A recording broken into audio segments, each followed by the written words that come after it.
Assalamualaikum warahmatullahi wabarakatuh, sahabat YouTube Taiba. Sekarang kita berada di salah satu sentra produksi kopra di Lampung Selatan.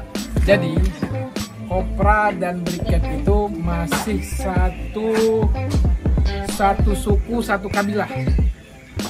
Biasanya produsen kopra atau petani kopra sekaligus menjadi produsen arang batok kelapa. Karena apa?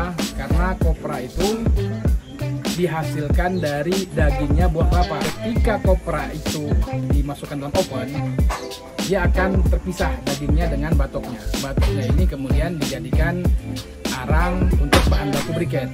Seperti yang pada konten sebelumnya kita katakan, bahan baku briket yang terbaik itu dari arang batok kelapa kopra.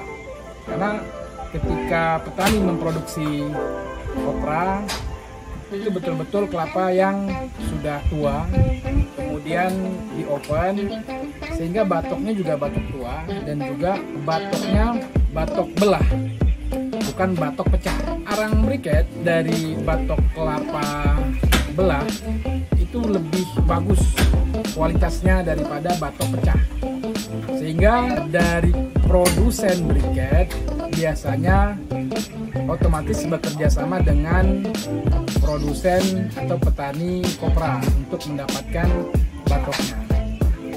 Ini adalah bisnis yang sangat-sangat kreatif, bisa dikatakan salah satu usaha kreatif, karena bisa dikatakan merubah limbah menjadi berkah. Kalau dulu batok kelapa ini dianggap limbah, hampir tidak dimanfaatkan sama sekali. Tapi sekarang dengan adanya produksi briket berskala ekspor dengan permintaan order yang cukup besar, sangat besar, ya. Bahkan kualitas briket baik itu untuk bahan bakar atau untuk sisa di Timur Tengah, itu yang paling bagus ternyata dari bahan baku tempurung kelapa. Sehingga sekarang petani-petani di daerah ya sangat terbantu dengan adanya ekspor briket ini. Sehingga sekarang yang dulunya batok tempurung kelapa ini tidak dilirik, sekarang ini bisa dibilang diperebutkan.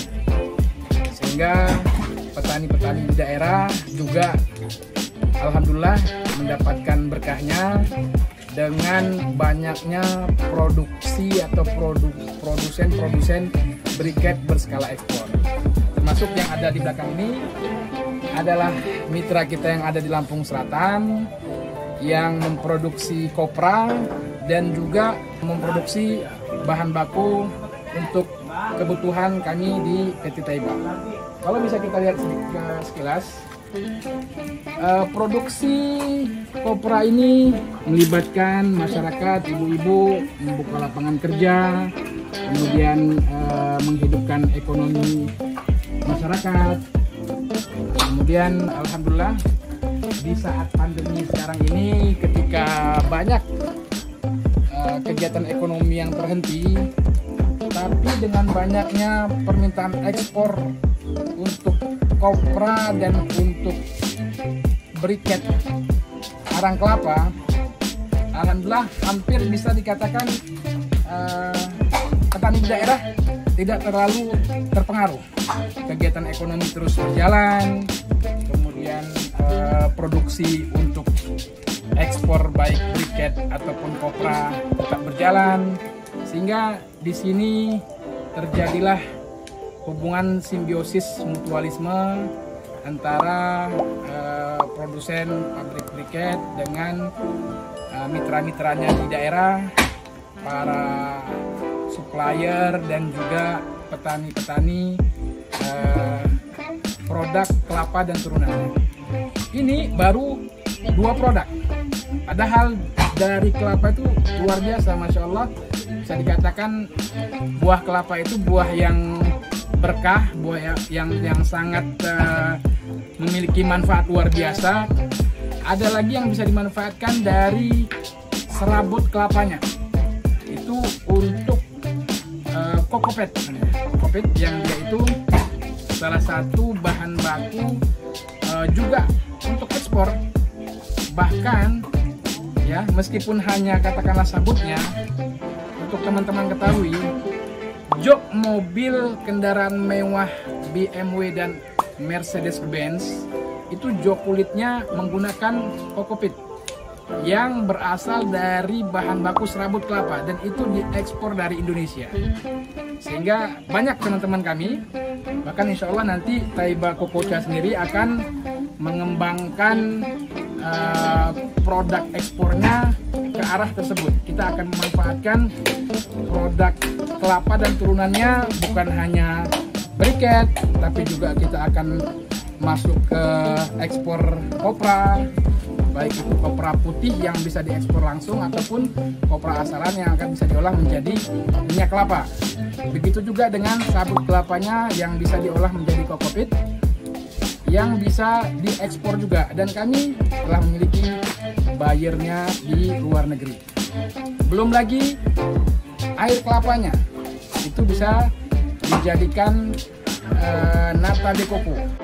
Bahkan yang teman-teman lihat di belakang ini, asapnya itu sendiri, asapnya kalau kita lihat ini polusi, itu juga bisa dimanfaatkan menjadi produk asap cair yang memiliki 3 grade, grade A, grade B, dan grade C.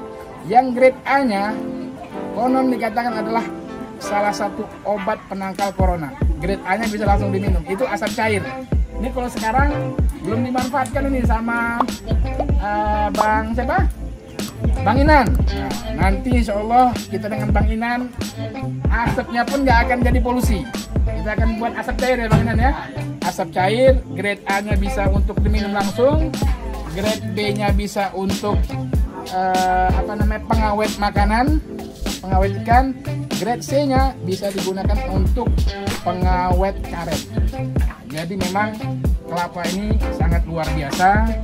Ikuti terus YouTube Taiba Kokocha, akan banyak kejutan-kejutan baru ya. Kita akan melakukan ekspedisi ke daerah-daerah dan akan berbagi ilmu, berbagi pengalaman, dan berbagi manfaat.